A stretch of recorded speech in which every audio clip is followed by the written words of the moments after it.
কয়েকদিন আগে মসজিদের বারান্দায় বসা ছিলাম মাগরিবের নামাজের পরে। কিছু মুসল্লির সাথে কথা বলতেছিলাম।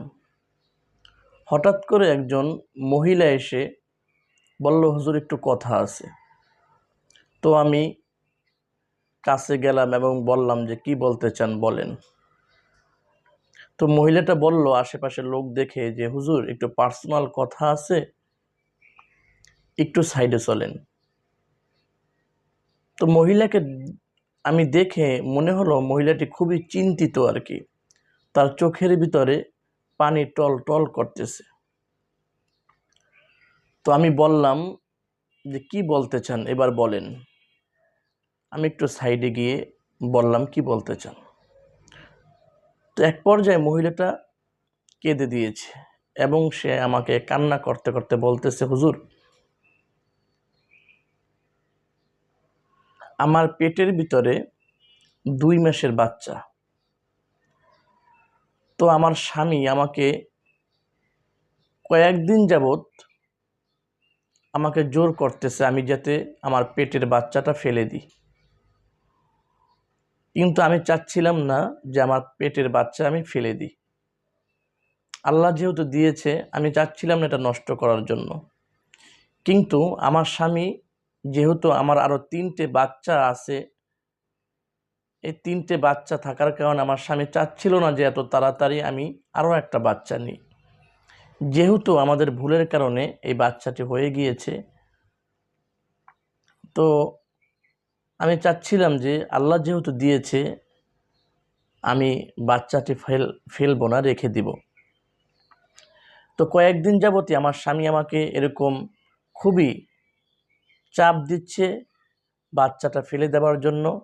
আর আমি বাচ্চাটা না ফেলার জন্য আমি আমার স্বামীর মুখে মুখে বেশ কয়েকদিন খুবই তর্ক করেছি। তো আজকে আমার স্বামীর মুখে মুখে তর্ক করতে করতে এক পর্যায়ে আমার স্বামী খুবই রাগান্বিত হয়ে যায়। রাগান্বিত হওয়ার পরে আমার স্বামী আমাকে তালাক দিয়ে দেয়। আমি বললাম কিভাবে, কি করে, মানে কয় তালাক দিয়েছে আপনাকে? মহিলাটি কেঁদে কেঁদে বলল, হুজুর আমাকে 3 তালাক দিয়েছে। সে আমাকে বলেছে 1 তালাক, 2 তালাক, 3 তালাক, যে আমার ঘর থেকে তুই বের হয়ে যা, তোকে আমি 3 তালাক দিয়ে দিয়েছি। এখন হুজুর কি করণীয়? আমি বললাম, প্রিয় বোন আমার, সব থেকে বড় যে ভুলটা আপনি করেছেন সেটা হচ্ছে আপনার স্বামীর মুখে মুখে আপনি তর্ক করেছেন। আপনার স্বামী হয়তোবা সারাদিন কাজকর্ম করতে করতে তার ক্লান্ত শরীর নিয়ে যখন বাসায় আসে তার মাথাটা আসলে হট হয়ে থাকে, গরম হয়ে থাকে। তখন যদি আপনি ভালোবেসে 2 কথা আপনার স্বামীকে বলেন, হয়তোবা আপনার স্বামী আপনার কথাগুলো শুনতো, কিন্তু আপনি তার মুখে মুখে তর্ক করার কারণে সে রাগান্বিত হয়ে এই কাজটা করেছে। যেহেতু ইসলামের দৃষ্টিতে একজন স্বামী যখন তার স্ত্রীকে 1 তালাক, 2 তালাক, 3 তালাক দিয়ে দেয়, রাগের বশে হোক অথবা ঠান্ডা মাথায় হোক, তখন ইসলামের দৃষ্টিতে স্বামী স্ত্রী একসাথে থাকতে পারে না, তখন তারা আলাদা হয়ে যায়। মহিলাটি বলল, হুজুর আমার 3টা সন্তান, পেটে 2 মাসের সন্তান, কি করব আমি, দেখেন একটু কিছু করা যায় কিনা।